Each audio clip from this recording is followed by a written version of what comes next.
Staff selection commission SSC GD online form 2026 को apply करने में अगर आपको फ्रेंड से कोई भी किसी भी तरह की दिक्कत आ रही है तो आप कैसे अपनी प्रॉब्लम को सॉल्व कर सकते हैं और एसएससी जीडी के लिए ऑनलाइन फॉर्म अप्लाई कर सकते हैं। इसमें फ्रेंड्स मैं आपको सारी जानकारी प्रोवाइड करने वाला हूं, स्टेप बाय स्टेप सारी प्रोसेस आप जरूर चेक करें फॉर्म को अप्लाई करने से पहले, जिससे आपका जो फॉर्म है वो रिजेक्ट होने से बच जाए। तो यहाँ पर देखिए इस वैकेंसी से रिलेटेड जानकारी आप jobrasta.com पर जाकर चेकआउट कर पाएंगे। एसएससी जीडी की ये वैकेंसी है जिसमें 25,400 प्लस वैकेंसीज आपकी यहाँ पर जारी की गई हैं। 10वीं पास ये वैकेंसी है तो 10वीं पास कैंडिडेट इसमें जो है ऑनलाइन आवेदन कर सकते हैं। आवेदन करने के लिए आपको आना होगा एसएससी के ऑफिशियल पोर्टल पर, जहां से आप इसमें ऑनलाइन आवेदन कर पाएंगे। अब बात करेंगे यहां पर कैसे आपको इसका फॉर्म अप्लाई करना है, इसके स्टेप बाय स्टेप प्रोसेस के बारे में। और इस वीडियो को स्टार्ट करने से पहले अगर अभी तक आपने हमारे चैनल को सब्सक्राइब नहीं किया है, सब्सक्राइब करें, शेयर करें, लाइक करें, जिससे आपको आने वाली जो भी अपडेट्स हैं वो आपको मिल सके। तो सबसे पहले लॉगिन वाले ऑप्शन पर क्लिक कीजिए। अगर आप पहले से रजिस्टर हैं तो डायरेक्टली लॉगिन कर सकते हैं, पर मान लीजिए पहली बार रजिस्ट्रेशन कर रहे हैं तो रजिस्टर नाउ वाले ऑप्शन पर आप क्लिक करेंगे। यहाँ पर 4 स्टेप में आपको इस फॉर्म को कंप्लीट करना होगा और उसके बाद आप इस कंटिन्यू टैब पर क्लिक करेंगे। आपके सामने कुछ इस तरह का जो डैशबोर्ड है वो आपके सामने ओपन होगा। अगर सभी ऑप्शंस ओपन नहीं होते हैं तो दोबारा से आप रजिस्टर नाउ वाले ऑप्शन पर क्लिक कर लीजिएगा। आपका फ्रेंड्स जो ऑप्शंस है वो आपके सामने आ जाएंगे। सबसे पहले पूछता है आपके पास आधार कार्ड है या नहीं है। अब देखिए फ्रेंड्स, सबसे पहले मैं आपको जानकारी प्रोवाइड कर दूं। अगर आपके पास आधार कार्ड नहीं है और आप यहां पर नो करते हैं तो आपको फ्रेंड्स से कहा गया है अपलोड नेम प्रूफ, जिसमें Aadhaar card, voter ID, PAN card, driving licence, government ID card आप यहां पर अपलोड करेंगे। आपका डेट ऑफ बर्थ प्रूफ में आपको birth certificate, school leaving certificate, आपका सर्टिफिकेट जिसमें डेट ऑफ बर्थ आपका इशू हो और या आधार कार्ड वो आप यहाँ पर अपलोड करेंगे। आपके एड्रेस प्रूफ में आपको Aadhaar card, voter ID card, driving licence या बैंक स्टेटमेंट या इनकम टैक्स असेसमेंट ऑर्डर जो होता है वो आपको अपलोड करना होगा। इसके बाद आपको यहाँ पर आपकी फ़ोटो अपलोड करनी है और उसके बाद आपका जेंडर प्रूफ में भी अपना Aadhaar card, voter ID card, birth certificate, school leaving certificate आपको अपलोड करना होता है। तो ये 5 चीज़ें आपको अपलोड करनी होंगी जो कि आपके पास आधार नहीं है। तो इसके अलावा आप जब अपने एग्ज़ाम सेंटर पर जाएंगे तो आपको फ्रेंड्स 2 घंटा पहले वहाँ पर पहुँचना होगा अगर आपके पास आधार कार्ड नहीं है, क्योंकि फ्रेंड्स बिना बायोमेट्रिक के आपको जो एंट्री दी जाएगी उसमें आपको पहले बुलाया जाएगा वेरिफिकेशन के लिए और उसके बाद ही आपको एंट्री मिलेगी। इसलिए यहाँ पर इस बार आधार इनेबल्ड जो OTR है वो किया गया है, तो आपके पास आधार कार्ड होना चाहिए। तो आप यहाँ पर यस करेंगे। अब यहाँ पर आधार कार्ड नंबर आप देंगे, जो आपको देखिए एग्जाम्पल यहाँ पर दिया गया है 12 डिजिट का आपका आधार कार्ड होता है, वो नंबर आप यहाँ प्रोवाइड करेंगे। इसके बाद है यहाँ पर आई हेयर बाय स्टेट से लेकर आपको यहाँ पर ये डिक्लेरेशन देना होगा। आप इस ऑप्शन पर टिक करेंगे। अगर आप इसे यहाँ पर सुनना चाहते हैं तो आपको यहाँ पर देखिए इस तरह का एक ऑप्शन मिलता है स्पीकर का, आप इस पर क्लिक कर सकते हैं। और अगर फ्रेंड्स आप यहाँ पर देखिए इसको हिंदी में स्विच करते हैं तो आपको स्विच टू हिंदी का या स्विच टू इंग्लिश का ऑप्शन मिल जाता है। आप हिंदी में भी अगर इसे सुनना चाहें तो आप सुन सकते हैं। आपको कुछ इस तरह से जो है साउंड सुनने को मिलेगा। तो यहाँ पर फ्रेंड्स देखिए कुछ इस तरह से आपको यहाँ पर जानकारी प्रोवाइड की गई है। इसके बाद जो आपका आधार कार्ड है उस पर फ्रेंड्स आपको सेंड OTP वाले ऑप्शन पर क्लिक करना है। इसके बाद फ्रेंड्स यहाँ पर देखिए एक ऑप्शन है एंटर OTP टू वेरीफाई। तो यहाँ पर फ्रेंड्स एक OTP 6 डिजिट की OTP आपको यहाँ पर मिलेगी। तो आपको अपनी OTP यहाँ पर एंटर करनी होगी और OTP एंटर करने के बाद यहाँ पर एक ऑप्शन है वेरीफाई OTP का। आप यहाँ से आपके जो फ्रेंड्स आधार है उसे आप यहाँ पर वेरीफाई कर लेंगे। अब यहाँ पर फ्रेंड्स देखिए हमारा जो आधार है वो वेरीफाई हो गया है। इसके बाद हम सक्सेस के बाद ओके वाले ऑप्शन पर क्लिक करेंगे। अब इसके बाद फ्रेंड्स आपको यहाँ पर देखिए जो आपका आधार है जब वेरीफाई हो जाएगा आपको देखिए यहाँ पर एक मैसेज मिलेगा वेरीफाइड का, मतलब आपका जो आधार कार्ड है वो वेरीफाई हो गया है। अब यहाँ पर नेक्स्ट ऑप्शन आता है अब आपकी डिटेल्स का। सबसे पहले है candidate name as per matriculation certificate. तो आपका फ्रेंड्स नाम आपको 10वीं की मार्कशीट के अकॉर्डिंग यहाँ पर देना है। और ये ध्यान रखिएगा जो भी आपके डॉक्यूमेंट्स हैं उसमें और आपके आधार कार्ड में जो नाम और आपकी डिटेल्स है वो सेम होनी चाहिए। अगर आधार में वो डिटेल्स सेम नहीं है तो आधार सेंटर पर जाकर उन डिटेल्स को आप सही करवा लें। इसके बाद आपको यहाँ पर कैंडिडेट का नाम एंटर करना है। मैं यहाँ पर सिर्फ सैंपल शो कर रहा हूँ, आपके अकॉर्डिंग आपका पूरा नाम आप यहाँ पर देंगे और इसे आप यहाँ पर करेंगे वेरीफाई। आधार वेरीफाई करने के बाद आपने कभी अपना नाम चेंज किया है? अगर किया है और आप यस करते हैं तो अपना नया चेंज किया हुआ नाम आपको देना होगा, नहीं तो आप इसमें नो करेंगे। अगर आप यस करते हैं तो आपके पास जो गैजेट नोटिफिकेशन होता है नेम चेंजिंग का वो आपके पास होना चाहिए। इसके बाद है जेंडर। आपका जेंडर यहाँ से सेलेक्ट करना है और सारी जानकारी आपको 2 बार देनी होगी। इसके बाद है आपका डेट ऑफ बर्थ। तो देखिए यहाँ पर एक कैलेंडर है, आपको फ्रेंड्स आपकी जो भी डेट ऑफ बर्थ है वो आप इस कैलेंडर के माध्यम से यहाँ पर सेलेक्ट कर सकते हैं। आपका डेट ऑफ बर्थ में डेट, मंथ एंड ईयर ये आपको सेलेक्ट करना होगा और उसके बाद आपको इसे यहाँ पर करना होगा वेरीफाई। तो यहाँ पर आपका जो डेट ऑफ बर्थ है उसे आप यहाँ पर वेरीफाई कर देंगे। मैंने सिर्फ जानकारी यहाँ पर सैंपल के तौर पर फिल की है, आपकी एक्चुअल डाटा आपको यहाँ पर एंटर करनी होगी। इसके बाद आपका फादर नेम है उसको वेरीफाई आपको करना है, आपका मदर नेम है वो आपको यहाँ पर वेरीफाई करना है और यहाँ पर कोई भी title mister, Shri, Mrs, Shrimati ये आपको यूज़ नहीं करने होते। इसके बाद है 10th क्लास का बोर्ड। तो यहाँ पर जाइए और इसके बाद आपको देखिए बोर्ड के नेम की यहाँ पर लिस्ट मिल जाती है। तो आपका इनमें से जो भी बोर्ड है वो आप सेलेक्ट कर लेंगे और सेम आपको उस बोर्ड को यहाँ पर करना होगा वेरीफाई। इसके बाद फ्रेंड्स नेक्स्ट ऑप्शन आता है आपके रोल नंबर का। तो रोल नंबर जो आपकी मैट्रिकुलेशन सर्टिफिकेट पर मेंशन है वो आपको देना है। अब यहाँ पर फ्रेंड्स आपसे कहा गया है किसी भी स्पेशल कैरेक्टर का आप यूज़ ना करें। अगर रोल कोड गिवन है मैट्रिकुलेशन सर्टिफिकेट में तो आपका रोल कोड और डैश और रोल नंबर आपको इस तरह से आपका रोल कोड और रोल नंबर देना होगा। तो आपको यहाँ पर आपका जो रोल कोड या रोल नंबर है वो आप यहाँ पर दे सकते हैं। और रोल नंबर नहीं है तो फ्रेंड्स यहाँ पर देखिए रोल कोड है तो आप रोल कोड के साथ दे सकते हैं और रोल कोड नहीं है तो नॉर्मल आपका जो रोल नंबर है वो आप दे सकते हैं। इसके बाद ईयर ऑफ पासिंग है, आपने इसको कब पास किया है वो जानकारी आप देंगे। इसके बाद आप इसे यहाँ पर करेंगे वेरीफाई। वेरीफाई करने के बाद यहाँ पर आता है highest level of education qualification. आपकी जो हाईएस्ट लेवल ऑफ क्वालिफिकेशन है वो आप सेलेक्ट करेंगे। अब यहाँ पर फ्रेंड्स आपकी हाईएस्ट क्वालिफिकेशन कोई भी हो सकती है क्योंकि देखिए ये फॉर्म नहीं है, ये सिर्फ ओटीआर है, मतलब वन टाइम रजिस्ट्रेशन है जो कि एसएससी का है। तो आपका फ्रेंड्स यहाँ पर मान लीजिए आप डिग्री आप यहाँ पर पास आउट है या अपेयरिंग है तो आप डिग्री यहाँ पर सेलेक्ट कर सकते हैं। जब डिग्री सेलेक्ट कर लेंगे तो उसके बाद ऑटोमेटिक आप देखिए 10th वाली वैकेंसीज के लिए, 10+2 वाली वैकेंसीज के लिए और डिग्री वाली वैकेंसीज के लिए आप जो है एप्लीकेबल हो जाते हैं। अगर आप केवल 10+2 आपकी हाईएस्ट है तो आप कोई भी डिग्री वाली जो पोस्ट है वो आप अप्लाई नहीं कर पाएंगे। तो ये चीज़ आपको ध्यान रखनी होगी। ये सिर्फ आपका प्रोफाइल है, आपका फ्रेंड्स ओटीआर है, वन टाइम रजिस्ट्रेशन है। आपका इस समय जो भी हाईएस्ट क्वालिफिकेशन है वो आप यहाँ से सेलेक्ट कर लेंगे। इसके बाद दो ऑप्शन है मोबाइल नंबर और आपकी मेल आईडी का। तो देखिए यहाँ पर एक ऑप्शन कहा गया है ओटीपी फॉर वेरिफिकेशन फॉर आपका मोबाइल नंबर और मेल आईडी। तो यहाँ पर फ्रेंड्स देखिए मोबाइल नंबर और मेल आईडी आपको यहाँ पर आपकी एक्टिव एंड वैलिड होनी चाहिए क्योंकि जब आप यहाँ पर इन मोबाइल नंबर और मेल आईडी को एंटर करेंगे इसके बाद आपके पास एक ओटीपी आएगी। तो जैसा फ्रेंड्स आप यहाँ देख रहे होंगे हमने यहाँ पर मेल आईडी जैसे ही एंटर की सेंड ओटीपी का ऑप्शन आ गया। तो सेंड ओटीपी जब आप करेंगे तो आपके पास एक ओटीपी आएगी, वो ओटीपी आपको वेरीफाई करनी होगी। ऐसे ही मोबाइल नंबर भी आपको वेरीफाई करना होगा और उसके बाद आपको सेव एंड नेक्स्ट करना होगा। तो यहाँ पर फ्रेंड्स देखिए जब आपके मोबाइल पर और आपकी मेल आईडी पर जो ओटीपी आती है वो ओटीपी वैलिडेट करने के बाद यहाँ पर फ्रेंड्स आपको सेव एंड नेक्स्ट का ऑप्शन मिलेगा, आप इस पर क्लिक कर देंगे। इसके बाद फ्रेंड्स आपका देखिए जो रजिस्ट्रेशन है वो कंप्लीट हो जाएगा। रजिस्ट्रेशन नंबर आपको यहाँ पर देखने को मिल जाता है। इसके बाद फ्रेंड्स आप यहाँ से कंटिन्यू कर देंगे। कंटिन्यू करने के बाद फ्रेंड्स आपके रजिस्टर मोबाइल नंबर पर फ्रेंड्स आपको देखिए आपके रजिस्ट्रेशन नंबर और पासवर्ड दोनों ही आपको देखने को मिल जाते हैं। आप उसके साथ यहाँ पर इस कैप्चा कोड को फिल करेंगे और उसके बाद यहाँ से साइन इन कर लेंगे। साइन इन करने के बाद फ्रेंड्स अब आपको एक नया पासवर्ड जनरेट करना होगा। तो इसके लिए आपको न्यू पासवर्ड में देखिए आपको यहाँ पर गाइडलाइन दी गई है। अगर सैंपल के तौर पर बात करें तो फ्रेंड्स देखिए मैं पासवर्ड आपको यहाँ पर शो कर देता हूँ। जैसे आप यहाँ पर जो फ्रेंड्स अपर केस है वो आप यूज़ कर सकते हैं, आप यहाँ पर स्मॉल लेटर्स यूज़ कर सकते हैं। जैसे ही आप यहाँ पर इन ऑप्शंस को यूज़ करेंगे ये आपका ग्रीन हो जाएगा। इसके बाद आप यहाँ पर नंबर्स यूज़ कर सकते हैं और उसके बाद कोई भी स्पेशल कैरेक्टर आप यूज़ कर सकते हैं। तो आपको जो गाइडलाइन दी गई है ये आपको फॉलो करनी है। इसके बाद आपको पासवर्ड को यहाँ पर कंफर्म करना है।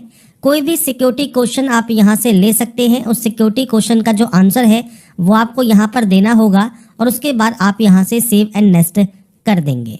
इसके बाद फ्रेंड्स नेक्स्ट ऑप्शन देखिए आपकी कैटेगरी का है। तो आप यहाँ से आपकी जो भी कैटेगरी है उसको आप यहाँ पर सेलेक्ट कर लेंगे। नेशनलिटी आपको यहाँ पर सेलेक्ट करनी है तो आपको फ्रेंड्स नेशनलिटी यहाँ से सेलेक्ट कर सकते हैं। इसके अलावा फ्रेंड्स कोई भी विजिबल आइडेंटिफिकेशन मार्क है तो आप उसकी जानकारी दे सकते हैं, नहीं तो आप यहाँ पर नो मार्क की एंट्री करेंगे। पीएच कैंडिडेट है तो आप टाइप ऑफ डिसेबिलिटी सेलेक्ट कर सकते हैं, डिसेबिलिटी सर्टिफिकेट नंबर आपको देना होगा, नहीं तो आप इसमें भी नो करेंगे। इसके बाद है आपका एड्रेस सेक्शन। तो फ्रेंड्स यहाँ पर आपका जो भी परमानेंट एड्रेस है, पूरा एड्रेस जो भी आप लिखते हैं वो आप यहाँ पर एंटर कर सकते हैं। इसके बाद आपको यहाँ पर डिस्ट्रिक्ट सेलेक्ट करना है, आपका पिन कोड आपको यहाँ पर एंटर करना है। अगर आपका फ्रेंड्स दोनों एड्रेस सेम है तो आप यहाँ पर यस कर सकते हैं, अलग अलग है तो आप अलग अलग एंट्री करेंगे। और उसके बाद सेव एंड नेक्स्ट पर क्लिक कर देंगे। इसके बाद फ्रेंड्स लास्ट स्टेप है आपके आई एग्री का। आप यहाँ से आई एग्री करेंगे और उसके बाद देखिए प्रीव्यू ओटीआर कर लेंगे, मतलब ओटीआर में आपने जो जो जानकारी फिल की है वो आप यहाँ पर चेकआउट कर सकते हैं। और उसके बाद फ्रेंड्स आपको यहाँ से डाटा को डिक्लेयर कर देना होगा। इसके बाद फ्रेंड्स यहाँ पर देखिए डिक्लेरेशन आपका सबमिट हो जाएगा सक्सेसफुल, मतलब आपका जो रजिस्ट्रेशन है ओटीआर का एसएससी का वो आपका यहाँ पर कंप्लीट हो जाता है। तो यहाँ पर फ्रेंड्स रजिस्ट्रेशन प्रोसेस कंप्लीट होने के बाद अब आपको यहाँ पर अप्लाई करना है। तो लाइव एग्जामिनेशन वाले सेक्शन पर कांस्टेबल जीडी का आपको ऑप्शन मिल जाएगा और यहाँ पर आपको अप्लाई का ऑप्शन मिल जाएगा। तो आप इस अप्लाई वाले ऑप्शन पर क्लिक करेंगे। इसके बाद आपके सामने कुछ इस तरह का एक इंटरफेस आता है जहाँ पर देखिए आपको कुछ गाइडलाइंस दी गई हैं। इस गाइडलाइंस को आप ध्यान से चेक कर लें। इसके बाद फिल फॉर्म वाले ऑप्शन पर आप क्लिक करेंगे। इसके बाद फ्रेंड्स नेक्स्ट ऑप्शन आता है अब आपकी क्वालिफिकेशन का। देखिए क्वालिफिकेशन में हाईएस्ट क्वालिफिकेशन आपकी 10th है, मान लीजिए तो आप 10th को ही रहने दें। अगर आपकी 12th है तो आप 12th दे सकते हैं। डिग्री है, डिप्लोमा है, तो आप अपनी कोई भी हाईएस्ट क्वालिफिकेशन को सेलेक्ट कर देंगे। इसके बाद आता है क्वालिफाइंग। तो इस पोस्ट के लिए जो मैंडेटरी है वो है 10वीं। तो 10वीं के बेसिस पर ही आपने रजिस्ट्रेशन किया था, तो ये ऑटोमेटिक आपको जानकारी यहाँ पर फिलअप देखने को मिलती है। अगर आपका सीजीपीए सिस्टम है तो आप सीजीपीए यहाँ पर दे सकते हैं। और आपसे कहा गया है अगर आपकी परसेंटेज मेंशन नहीं है तो फ्रेंड्स आप एनए की एंट्री यहाँ पर कर सकते हैं। तो परसेंटेज आप एंटर कर दीजिएगा। अगर आपका सीजीपीए है तो आप सीजीपीए एंटर कर सकते हैं और उसको परसेंटेज में कन्वर्ट करके आप यहाँ पर मेंशन कर देंगे। मैं भी आपको सिर्फ सैंपल शो कर रहा हूँ। यहाँ पर आप अपनी जानकारी एंटर कर सकते हैं और उसके बाद सेव एंड नेक्स्ट आप यहाँ से डाटा को कर देंगे। इसके बाद फ्रेंड्स अगर आप एक्स सर्विसमैन हैं तो आप यहाँ पर यस कर सकते हैं। डेट ऑफ ज्वाइनिंग क्या है, डेट ऑफ डिस्चार्ज क्या है, आपने कभी बेनिफिट लिया है एज ए एक्स सर्विसमैन तो आप उसकी जानकारी प्रोवाइड कर सकते हैं। नहीं है तो आप नो कर दीजिएगा। एज में अगर आपको छूट चाहिए तो क्यों चाहिए, जैसे ओबीसी है तो आप ओबीसी सेलेक्ट कर सकते हैं, आपको अपर एज में 3 साल की छूट मिल जाएगी। एससी एसटी है तो 5 साल की छूट आपको मिल जाती है। नहीं चाहिए एज में रजिस्ट्रेशन तो आप सिंपली यहाँ पर नो भी कर सकते हैं। इसके बाद फ्रेंड्स आपकी पर्सनल इन्फॉर्मेशन डीओपीटी की वेबसाइट पर आप अवेलेबल कराना चाहते हैं, नहीं कराना चाहते हैं, ये आपके ऊपर डिपेंड करता है। तो आप यहाँ पर यस कर सकते हैं और उसके बाद सेव एंड नेक्स्ट आप यहाँ से डाटा को कर देंगे। इसके बाद नेक्स्ट ऑप्शन आता है एडिशनल इन्फॉर्मेशन का। अब एडिशनल इन्फॉर्मेशन में आपको सबसे पहले यहाँ पर देना है प्रेफरेंस। तो आपको फ्रेंड्स एग्जाम सिटी का जो भी प्रेफरेंस आप देना चाहें वो आप यहाँ पर दे सकते हैं। आपको देखिए यहाँ पर सेंटर्स की जो लिस्ट है वो आपको यहाँ पर देखने को मिल जाती है। तो आपके अकॉर्डिंग जो भी सेंटर आप चूज़ करना चाहें वो सेंटर आप यहाँ पर चूज़ कर सकते हैं। आपको आपके अकॉर्डिंग सेंटर्स चूज़ करने का जो ऑप्शन है वो आपको मिलता है। 3 सेंटर्स आप यहाँ पर चूज़ कर सकते हैं। तो 3 सेंटर ही आपको यहाँ पर ऑप्शंस मिलेंगे। 3 सेंटर में से आप जो भी सेंटर चूज़ करना चाहें वो आप कर सकते हैं। कंप्यूटर बेस्ड एग्जाम आप किस लैंग्वेज में देना चाहते हैं वो आपको सेलेक्ट करना है यहाँ पर। अगर आप एनसीसी कैंडिडेट हैं तो आप यस कर सकते हैं। आपके पास ए, बी या सी में से कौन सा सर्टिफिकेट है वो आप जानकारी प्रोवाइड कर सकते हैं। आपने अगर किसी भी गेम स्पोर्ट्स में अगर पार्टिसिपेट किया है district level, state level, national या इंटरनेशनल लेवल, तो आप उसकी जानकारी दे सकते हैं। स्टेट या यूटी क्या है आपके डोमिसाइल का, तो यहाँ पर ये ध्यान रखिएगा जो भी आपका डोमिसाइल है वो आपको स्टेट या यूटी सेलेक्ट करना है और उसके बाद उसे आपको यहाँ पर करना है वेरीफाई। वेरीफाई करने के बाद आता है डिस्ट्रिक्ट ऑप्शन। तो आपका जो डिस्ट्रिक्ट है वो आप सेलेक्ट कर लेंगे और इसके बाद आता है फ्रेंड्स यहाँ पर एक ऑप्शन जिसमें आपसे कहा गया है पैरा नंबर 6 आपको यहाँ पर रीड आउट करना है। ये क्या है कि आपने माइग्रेट किया है स्टेट या यूटी से, आपके ओरिजिन जो भी आपका स्टेट या यूटी है उससे किसी आपके अदर जो कि आपका डोमिसाइल स्टेट या यूटी है उसमें। अगर आपने यहाँ पर जो है माइग्रेट किया है तो आप यस कर सकते हैं। अब आपसे यहाँ पर कहता है कि आपको फ्रेंड्स यहाँ पर देखिए जो बेनिफिट है रिजर्वेशन का वो आपको जो ओरिजिन है आपके स्टेट या यूटी का वो आपको चाहिए नहीं चाहिए। तो आपसे कहता है if you select yes you will be required to submit the caste certificate from based on the state या यूटी ऑफ ओरिजिन। तो आपका जो ओरिजिन स्टेट या यूटी है वहाँ का फ्रेंड्स आपके पास कास्ट सर्टिफिकेट होना चाहिए। अगर आप यहाँ पर नो करते हैं तो उस कंडीशन में आप जनरल में काउंट होंगे जो कि स्टेट या यूटी जो डोमिसाइल आपने सेलेक्ट किया है। मान लीजिए आपका जो डोमिसाइल स्टेट या डिस्ट्रिक्ट है वो अलग है आपके ओरिजिन से और आप यहाँ पर जो है सेलेक्ट करते हैं नो, तो आपको जनरल में काउंट किया जाएगा। और अगर फ्रेंड्स मान लीजिए आपके पास कास्ट सर्टिफिकेट है आपके स्टेट या यूटी ऑफ ओरिजिन का, तो आप यहाँ पर उस कंडीशन में यस कर सकते हैं और उसके बाद फ्रेंड्स आपके पास कास्ट सर्टिफिकेट होना चाहिए और जो भी आपका ओरिजिन स्टेट या यूटी है वो आपको यहाँ से सेलेक्ट करना होगा। और मान लीजिए आपके पास यहाँ पर जो आपका डोमिसाइल स्टेट या यूटी है यहाँ का ही सर्टिफिकेट आपके पास है कास्ट सर्टिफिकेट का, तो आप सिंपली यहाँ पर नो कर दीजिएगा।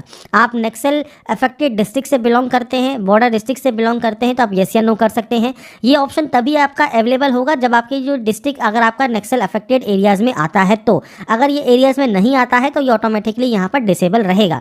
इसके बाद आता है प्रेफरेंस। अब आपको यहाँ पर प्रेफरेंस देनी है, इसके लिए आपको 14.9 एंड 14.12 आपको जो पैराग्राफ है वो आपको यहाँ पर जो है रीड आउट कर लेना है। तो प्रेफरेंस ऑफ पोस्ट आपको यहाँ पर देनी होगी। पोस्ट डिटेल का ऑप्शन नीचे भी मिलेगा, आप इस पर क्लिक करेंगे। अब यहाँ पर देखिए, ए का मतलब है BSF, बी का मतलब है CISF, सी का मतलब है CRPF। तो इस तरह से D, E, F और H आपको यहाँ पर इस तरह से प्रेफरेंस देनी होगी। तो आप अपने अकॉर्डिंग जो भी प्रेफरेंस यहाँ पर देना चाहें वो आप यहाँ पर दे सकते हैं। तो ये प्रेफरेंस आपको देनी है। आप कोशिश कीजिएगा सारे के सारे जो प्रेफरेंस हैं वो आप यहाँ पर एंटर कर दें। तो यहाँ पर फ्रेंड्स देखिए, जो भी प्रेफरेंस हम दे रहे हैं वो हम यहाँ पर एंटर कर सकते हैं, और यहाँ पर आपको एक बार इसको भी रीड आउट कर लेना है कि आपको कौन कौन से प्रेफरेंस आप यहाँ पर दे सकते हैं। तो आपके अकॉर्डिंग जो भी प्रेफरेंस है वो आप दे देंगे। उसके बाद इसको आप यहाँ पर वेरीफाई कर देंगे। इसके बाद आपकी देखिए एडिशनल इन्फॉर्मेशन जब आपकी सेव हो जाएगी, इसके बाद अब आपका नेक्स्ट ऑप्शन आता है अब आपके अपलोड फोटोग्राफ का और आपके अपलोड सिग्नेचर का। तो यहाँ पर फ्रेंड्स आपको देखिए जो फेस ऑथेंटिकेशन है वो आपको सबसे पहले कंप्लीट करना होगा। इसके लिए आपको करना क्या है, मोबाइल एप्लीकेशन होता है आपके माई SSC का, उसके डैशबोर्ड पर जाना है। एप्लीकेशन फॉर्म पर फ्रेंड्स जाकर आपको आधार ऑथेंटिकेशन वेरिफिकेशन सबसे पहले कंप्लीट कर लेना है। जब आपका कंप्लीट हो जाएगा फेस ऑथेंटिकेशन, उसके बाद ही आप अपनी जो फोटो है लाइव फोटो वो आप यहाँ से कैप्चर कर सकते हैं, और उसके बाद फ्रेंड्स आप अपना जो है सिग्नेचर यहाँ पर अपलोड करेंगे। तो ये 3 चीज़ें आपको यहाँ पर करना मैंडेटरी है। तो इसके लिए सबसे पहले आपको देखिए एक ऐप डाउनलोड करना होता है प्ले स्टोर से, जो कि है माई SSC ऐप। तो यहाँ पर फ्रेंड्स देखिए, मैं आपके सामने एक सैंपल शो कर रहा हूँ। गूगल प्ले स्टोर पर आप जाएंगे तो आपको यहाँ पर देखिए माई SSC का जो ऑप्शन है वो आपको मिल जाता है। आपको यहाँ पर जो इंस्टॉल है वो आप कर सकते हैं इस ऐप को, और उसके बाद फ्रेंड्स आप आगे की जो प्रोसेस है वो आप यहाँ पर कंप्लीट कर सकते हैं। तो आपके पास ये ऐप होना चाहिए, और उसके बाद ही आप इससे जो है फैसिलिटीज़ का यूज़ कर सकते हैं, जिसमें आप फेस ऑथेंटिकेशन यहाँ पर कर सकते हैं। साथ में आपकी जो कैप्चर फोटो है वो आप कैप्चर लाइव फोटो पर क्लिक करेंगे तो आपका जो वेब कैमरा है उससे आप अपनी लाइव फोटो भी कैप्चर कर सकते हैं, या फ्रेंड्स आप अपने माई SSC ऐप से भी आपकी जो फोटो है वो कैप्चर कर पाएंगे। और सिग्नेचर आपको यहाँ पर अपलोड करना है 10 से 20 KB में, और आपको हाइट यहाँ पर दी गई है और विड्थ आपको दी गई है, जो कि फ्रेंड्स आपको आपका सिग्नेचर का आपको कम से कम रखना होगा, और उसके बाद ही ये आपका अपलोड होगा। तो सबसे पहले फ्रेंड्स हम बात करेंगे यहाँ पर कैसे आप माई SSC ऐप्स। तो सबसे पहले आपको यहाँ पर इसे डिक्लेयर करना होगा, और यहाँ पर आता है आधार फेस ऑथेंटिकेशन, आप इस ऑप्शन पर क्लिक करेंगे। इसके बाद फ्रेंड्स यहाँ पर देखिए कंप्लीट एक्शन यूजिंग का ऑप्शन आएगा, तो आपको आधार फेस ID का ऑप्शन मिलेगा, आप इस ऑप्शन को क्लिक कर लेंगे। आधार फेस ID अगर ये आपके पास डाउनलोड नहीं है तो ये भी आप जो है इंस्टॉल कर सकते हैं। इसके बाद फ्रेंड्स यहाँ पर देखिए जो ये स्टेप है ये आपके कंप्लीट होने दें। इसके बाद फ्रेंड्स कुछ इस तरह का इंटरफेस आपके सामने आएगा। यहाँ पर friends face not detected show कर रहा है, तो आपको यहाँ पर इस सर्किल में आपका जो चेहरा है, फेस है, वो आपको रखना है, और उसके बाद उसे आपको ऑथेंटिकेट करना होगा। तो जब अपना चेहरा आप यहाँ पर रखेंगे और उसके बाद जब आपको आंखों को ब्लिंक करना है, इसके बाद देखिए इमेज आपकी यहाँ पर सक्सेसफुल आ जाएगी, और उसके बाद फ्रेंड्स आपको यहाँ से इसे सेव एंड नेक्स्ट कर देना होगा।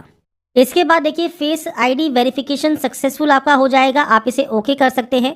अब आपको यहाँ पर लाइव फोटो कैप्चर करनी है, तो ध्यान रखिएगा आपको यहाँ पर अच्छी जो है लाइटिंग रखनी है, प्लेन बैकग्राउंड रखना है, और उसके बाद आपकी जो लाइव फोटो है वो आपको यहाँ पर कैप्चर करनी है। तो आप कैप्चर लाइव फोटो वाले ऑप्शन पर क्लिक करेंगे।